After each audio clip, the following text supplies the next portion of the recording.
आप देख रहे हैं एमएनएस न्यूज, सच जरूरी है।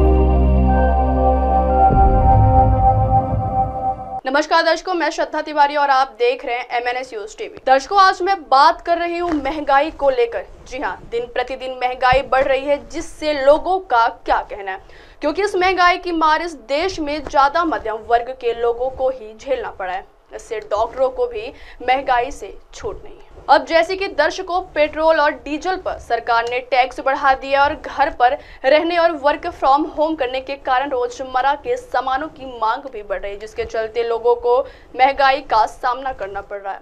तो आइए जानते हैं डॉक्टर नाकाड़े जी से कि इनका क्या कहना है महंगाई को लेकर।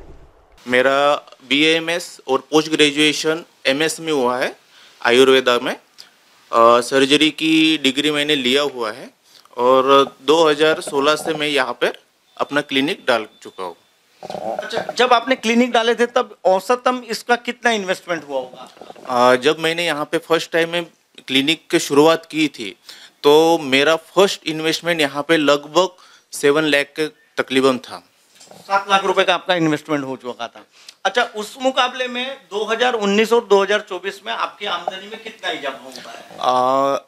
अगर जिस तरह से महंगाई का अगर सोचे तो आमदनी में उतना कुछ इजाफा तो हुआ नहीं है, क्योंकि उस वक्त भी हम फीस 60, 70, 80 रुपये ले रहे थे। पेशेंट जिस तरीके से पेशेंट है उस तरीके से हमको लेना पड़ता था 60, 70, 80। और आज मतलब लगभग 2016 से अभी 2024 मतलब 8 साल हो चुके हैं और 8 साल में भी हम अभी अपनी फीस 100 रुपये ले रहे हैं। 100 रुपये ले रहे हैं। तो क्या लगता है आपकी आमदनी में इजाफा हुआ या नहीं हुआ? आमदनी में इजाफा तो नहीं हुआ है, जो चल रहा है वो चल रहा है मतलब। अच्छा, तहसील स्तर के जितने भी अस्पताल के अभी हमने डॉक्टरों को दिखाया हमारे दर्शकों को, तो उनका कहना था कि एक हाई क्लास का तो जीवन नहीं जी पाते हैं, क्योंकि तहसील स्तर पर बहुत सारी समस्याएं होती है। कंटिन्यूड हमें अस्पताल में हमारे बैठना पड़ता है। तो आपको क्या लगता है कि आपका जीवन स्तर कैसा लग रहा है आपको? हाई क्लास है कि एकदम मिडिल क्लास? नहीं, हम मिडिल क्लास में ही आते हैं, हाई क्लास तो हो ही नहीं सकते वैसे भी। एक बात है कि अपन तहसील लेवल पे बैठे हैं, तहसील लेवल पे मजदूर लोग, गरीब लोग ज़्यादा होते हैं और हमारे पास वही पेशेंट लोग ज़्यादा आते हैं, तो हम लोग ना उनसे फीस ज़्यादा ले सकते हैं, है ना। और उसके हिसाब से, और कभी कभी ऐसी बात होती है कि कभी कभी फीस भी नहीं मिलती हमको। फीस भी नहीं मिल पाती है, क्योंकि किसी पैसे ही नहीं रहते हैं। किसी पेशेंट को ज़्यादा इंजेक्शन मेडिसिन की ज़रूरत होती है और उसकी आमदनी उतनी होती नहीं है, क्योंकि आज अगर देखोगे तो मेडिसिन में 2016-17 में जब हमने क्लिनिक शुरू किया था, जो मेडिसिन 100 रुपये में मिलती थी वो मेडिसिन की तकरीबन 100% मतलब डबल हो गई है 2024 में, 200 रुपये हो गई है उसके।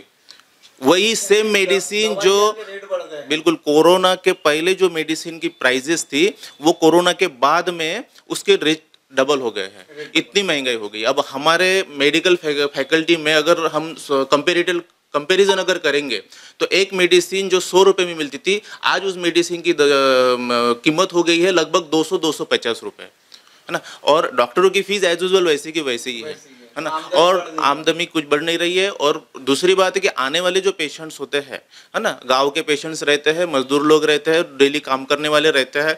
अब वो वही फीस जो 100 रुपये की मेडिसिन लेते थे, आज उसको 200-250 की लेनी पड़ रही है।